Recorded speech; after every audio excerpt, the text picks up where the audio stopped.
Hello, ladies and gentlemen.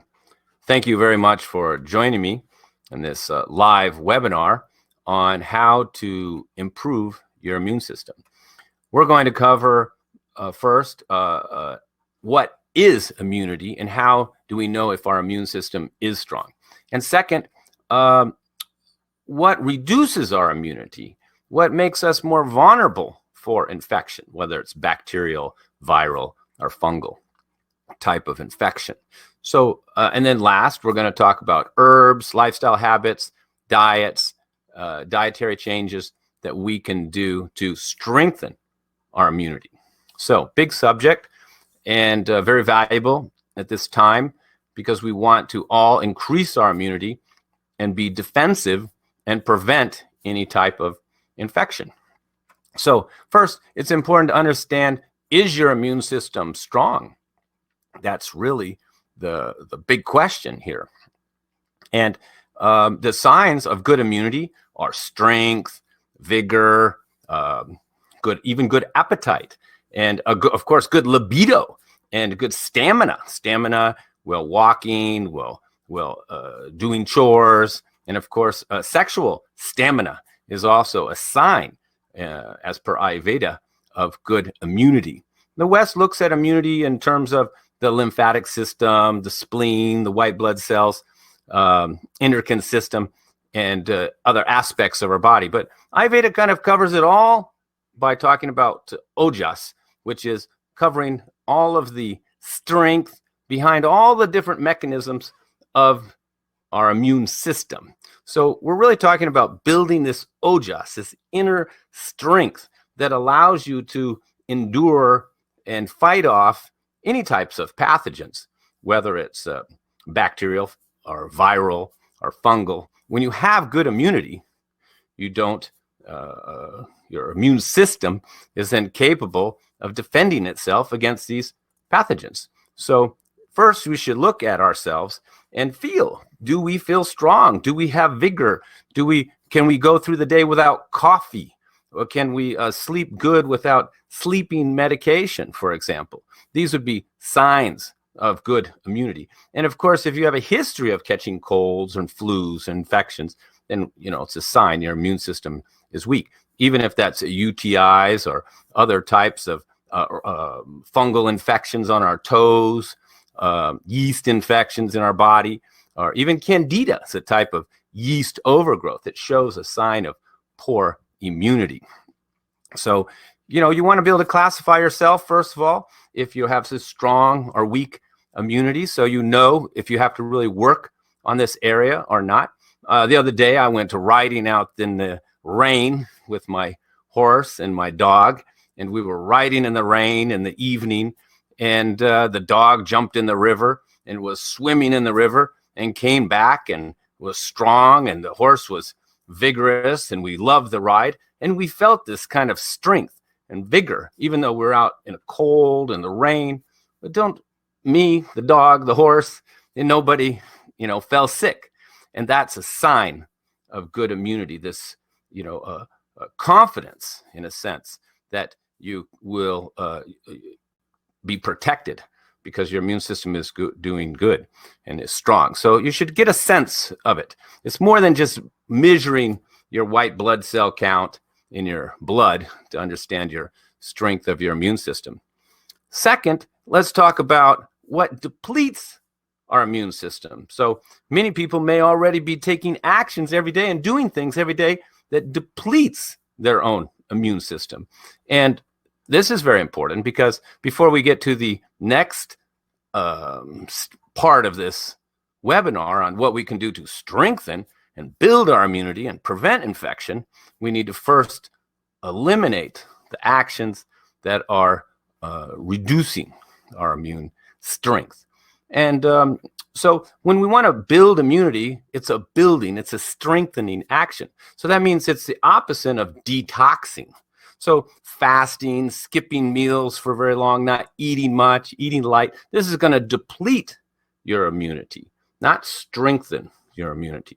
I mean, there's cases where short intermediate fasting can be beneficial, but if you want to have vigor and strength to be riding the horse in the rain at night and traveling all over India in the back streets and eating, food and not from small markets and not getting sick and things like that, which I'm known for, then you don't want to be fasting. You need to be eating wholesome food, nutritious food, and not be thinking in terms of detoxification and cleansing. You want to be thinking in terms of strengthening. So if you're light, underweight, depleted, been on a very restrictive diet, then there's a probability that your immune system is getting weaker, even though you may be losing weight. And for those people who are underweight, they're more vulnerable to infection because they don't have as much strength or ojas or this inner immune strength. So you don't want to be skipping meals. You don't want to be following an extreme diet where there's no grains or no. If you're weak and underweight and anemic, you don't want to be vegan or even vegetarian at this point. You want to focus on strengthening and building the body, building the nutrition, all whole foods. And even if you're eating a lot, but you're eating poor quality foods, junk foods or restaurant foods, then you're going to have a weaker immune system because the quality of the food is less. There's too much sugar and there's too much poor oils and fats in this restaurant food that's going to also not give you the good nutrition. Because in fact, if you're nutritionally deficient, whether you're low in zinc or D vitamin by not giving enough sun, for example, then also your immunity is low. So D vitamin deficiency will lower your immunity. So any deficiency, whether it's, your vitamin C, your zinc, or your D, these are the supplements people think of most when they think of building immunity. But you should be able to get most of this from your food and be able to, and going outside in the sun and sleeping well and digesting well. So another reason people have weak immunity is due to just poor nutrition. And that comes from poor digestion. So if you have a lot of gas, bloating, constipation, and you don't feel good after meals, you feel heavy, sluggish, and you have what we call malabsorption, then you probably also are having nutritional deficiencies because you're not absorbing the food properly. Then if you have nutritional deficiencies, then you're going to be, low in some of these vitamins we just mentioned and minerals, and you're going to be more susceptible to infection. Also, another cause of depleted immunity or weak immunity, besides just nutritional deficiencies, not eating enough, fasting, skipping meals, is stress. And where does the stress come from? It comes from our mind, our head, our thinking. So if we're worried about the future, overthinking about the past, because the future doesn't exist. It's only in your mind. So nobody really knows what's going to happen next. So, when we think of the future, that's going to create stress because we don't know what's going to happen. And when we, think too much about the past, he should have, I should have, we should have, I could have, all of these. And this also is creating more stress because the past only exists in your head too. There's only the moment. So only in the moment can you be at peace and can your mind be calm. So it's very important to keep the mind calm, not be stressed by too much news, too much information that's not relevant to you, not worrying about the future, not thinking about the past, staying in the moment and trying to keep your stress down, keep your body relaxed, because if you're stressed, then this can affect, again, your digestion. And many people know this. When they're stressed, not only can high blood pressure go up and can we have other issues, but our digestive system doesn't work as well when we're having anxiety and we've got the cortisol releasing, etc. Then again, the poor digestion leads to the poor nutrition. The poor nutrition leads to depletion in our tissues in our body, and ultimately the depletion of our own immune strength, or in Ayurvedic terms, our ojas, the reservoir of our immunity. So staying calm, relaxing is also very important. And also not pushing ourselves too much. If we over exercise, we're going to also deplete ourselves. making ourselves work too much is also going to be depleting for our body and create more stress. So everybody should relax more, sleep better. Of course, we know if we don't sleep good, we're also going to deplete our immunity. So you can see there's a lot of ways in our modern life of overeating, skipping meals, staying up late that can deplete you and make your immune system weaker and ultimately more vulnerable for infection. And many of us know this. When we travel, we get stressed out, we're not sleeping good on the plane, and then we come back with colds and flus and infections. And of course, being in that contained environment with all these other people, with all this bacteria and viruses in the air, we get we're exposed, but we're exposed all the time. We're breathing in millions of bacteria and viruses and pathogens every single day. So it's not the virus and the pathogen that we should be concerned about, because we can't control that.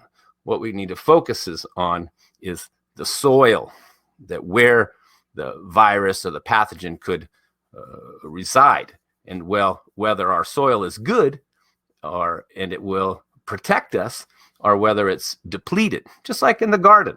If the soil's bad, we're just going to grow weeds. So the weed is the undesired pathogen. So poor sleep is an issue. Over-exercise is an issue. And even over-sexual activity, losing our reproductive fluids, both for the man and the woman, is very depleting, as every man knows, that you're losing some of your real inner strength. And according to Ayurveda, you're losing your immunity to a great extent by excess sexual activity.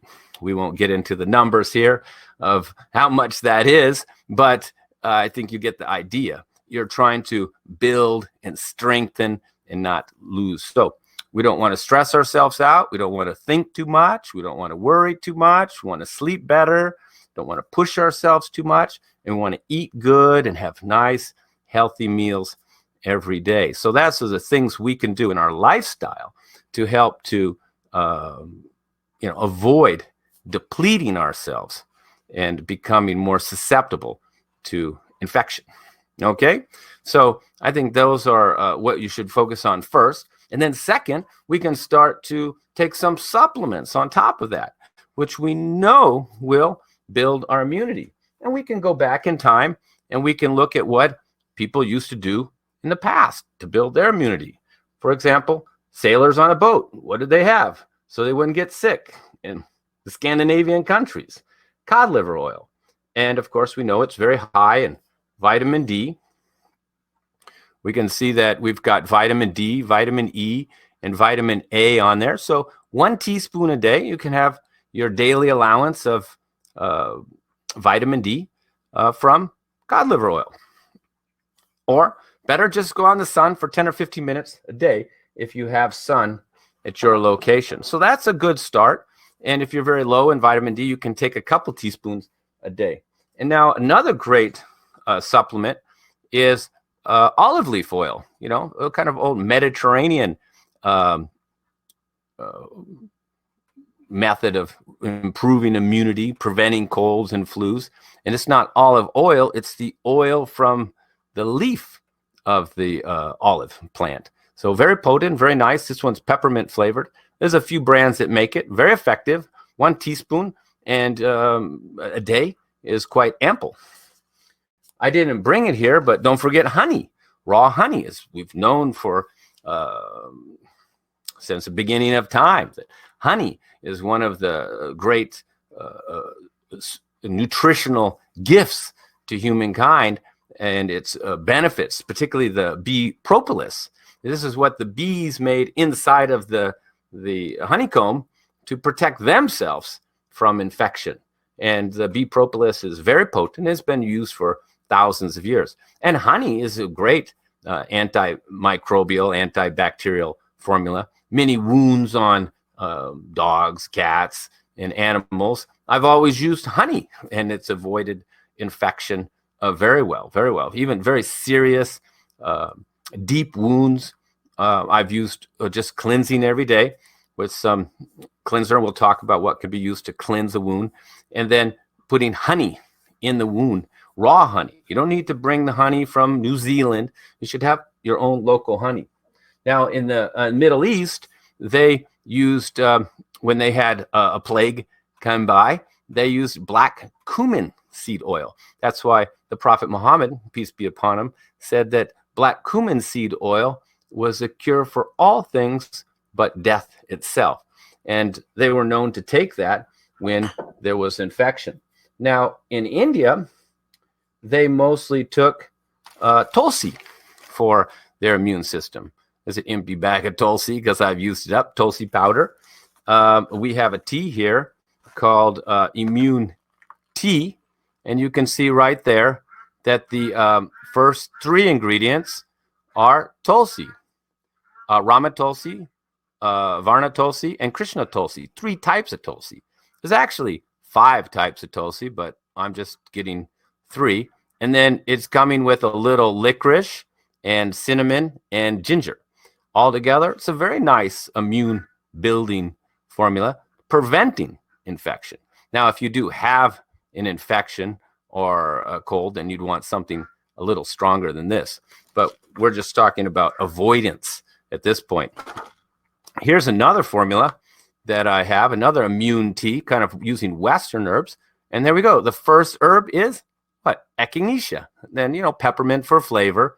So, kids can drink it. Hibiscus, antioxidants, vitamin C. Lemon peel, again, antioxidants, vitamin C. Licorice root, just like in the other tea.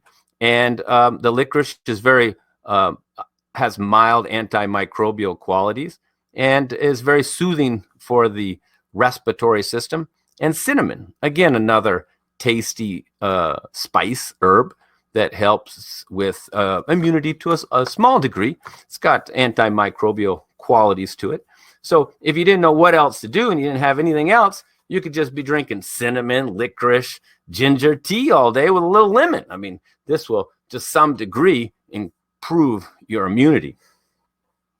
Here's another product I liked, and this company, many people know about them. They have a whole range of wellness products, and some of the same herbs that I mentioned in here. I think there's echinacea, golden seal, olive leaf, oregano oil. I believe those are some of the ingredients in here, and they have it in tincture form, and they have it in capsule form, and very effective. I mean, this is so effective. It's got more than just immune supporting herbs like the formulas I just mentioned, but does have some antibacterial, antiviral herbs in there like olive leaf oil. And I think they put garlic in it as well. And that's will, help fight off even a cold. And, I'm sure many people have had this product and had it in during a cold or fever and found that it resolved it very quickly. So for that matter, we could just be, looking at garlic. Garlic was once called the Russian antibiotic. I think as early back as the World War I, people were putting garlic straight on gun wounds to avoid infection. So you can't underestimate the power of garlic in building the immune system and fighting infection, because it's been used for many years for just this purpose. And of course, having some probiotics is often useful, particularly if you've had antibiotics in the last 6 months. And that's, of course, another reason many of us do get infections easy, is that's because we've had too much antibiotics. And the antibiotics has destroyed our intestinal flora, our healthy intestinal flora, and left us with the unhealthy intestinal flora, which also results in candida, yeast overgrowths. It's kind of like the weeds coming up in your yard because you killed all the healthy grass with your some poison, and then the weeds came in, and that's what antibiotic does. It may fight off your bacterial infection, which is good, but then you will also lose some healthy intestinal flora, which will lower your immune system.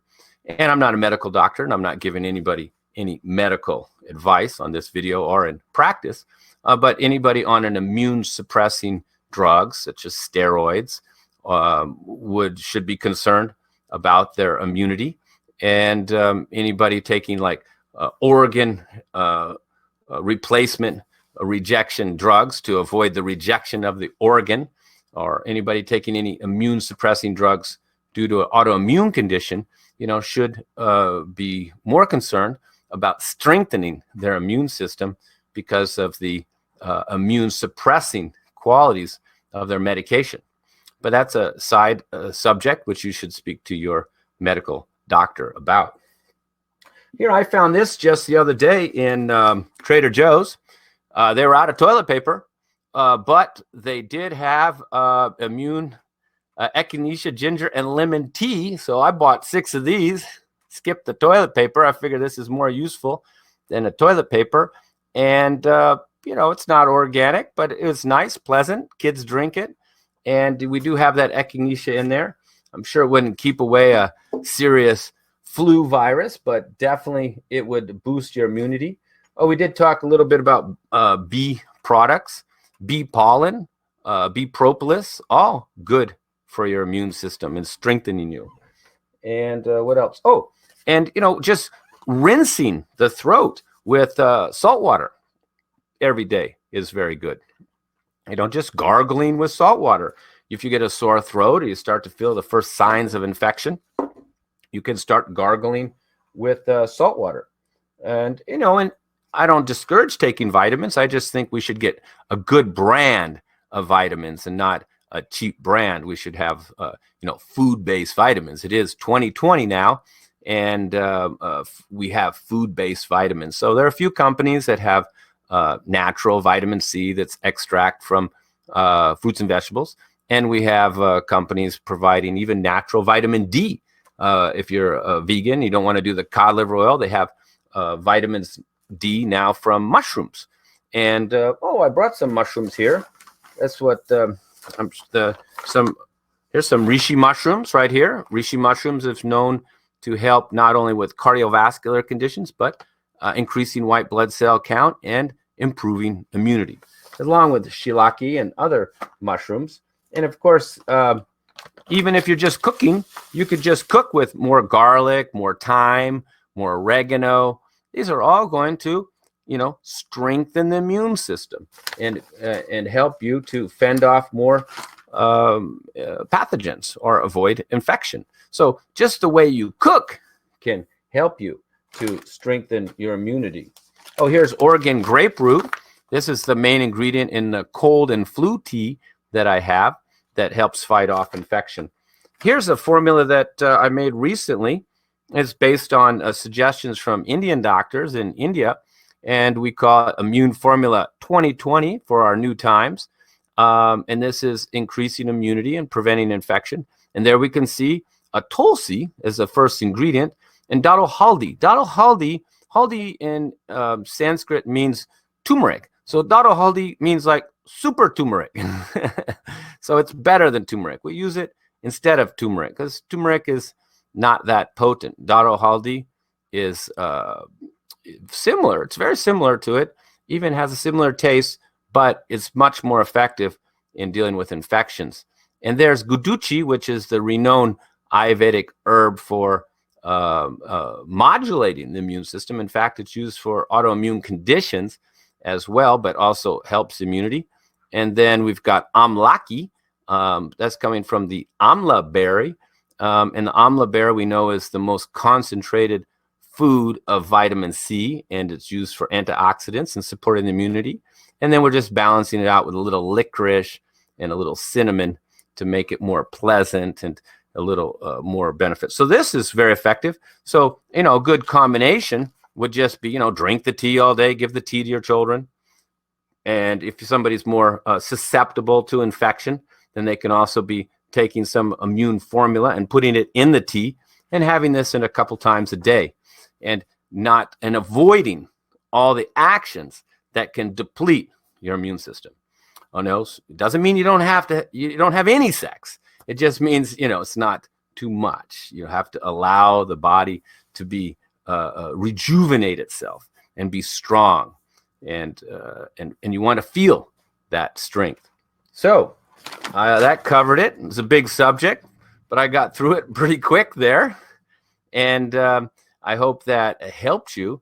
to see that the objective is to strengthen your immune system and be defensive, and not to stress, not to worry, and to just know that you're eating well, that you're taking care of your body, you're not stressing yourself out, not overworking, not over pushing yourself. You're having your 3 meals a day, and you're using some of these spices that I mentioned here, cooking with more garlic and onions, sleeping earlier, getting more sleep, making sure you're nice and rested. And then on top of that, you can take the herbal teas. You can do Western teas like I mentioned, the echinacea, the golden seal, the Oregon grapefruit, the thyme, the oregano, so many. You don't have to take them all. You just need 1 or 2 of them. You don't have to throw them all in one big pot and think that's going to make it stronger. No, that's kind of the kitchen sink approach to, herbalism. You just need 1 or 2 good ones, and then you can put it in some licorice or cinnamon and take this as a little homemade tea that you have every day. And you can add a little honey to it, honey to your food. And of course, I didn't mention that sugar also depletes our immune system. And we all know that sugar is kind of like an anti-nutrient, that when we have it a lot, we actually have nutritional deficiencies. It depletes us of nutrients, and it stimulates us, gives us energy, kind of like coffee and sugar, and then we don't eat. So if you're living off of coffee or living off of sugar or living off of some stimulant like Red Bull or something like that, then this could,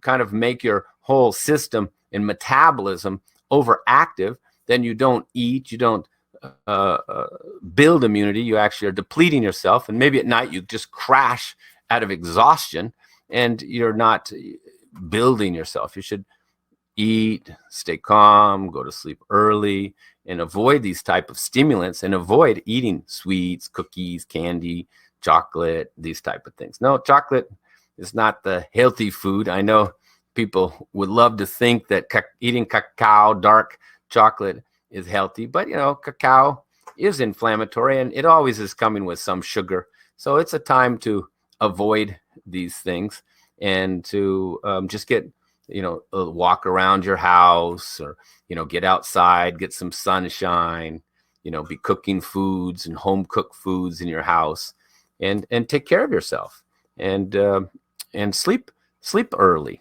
These would be the best advice. And then if you have any concerns about your immunity, then you can contact me, and I could do an appointment with you and provide you with some of these herbal formulas.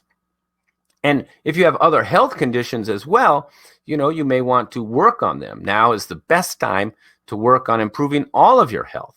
I always say to people, if you're taking any medication, then you're no longer healthy. That's why you're taking the medication. So I encourage the client to always, change your diet, change your lifestyle, take herbal supplements so you can avoid having to take medication, and you can remain truly healthy. Because when we're taking multiple medications, then we have multiple health problems, and some of these medications could be immune suppressing.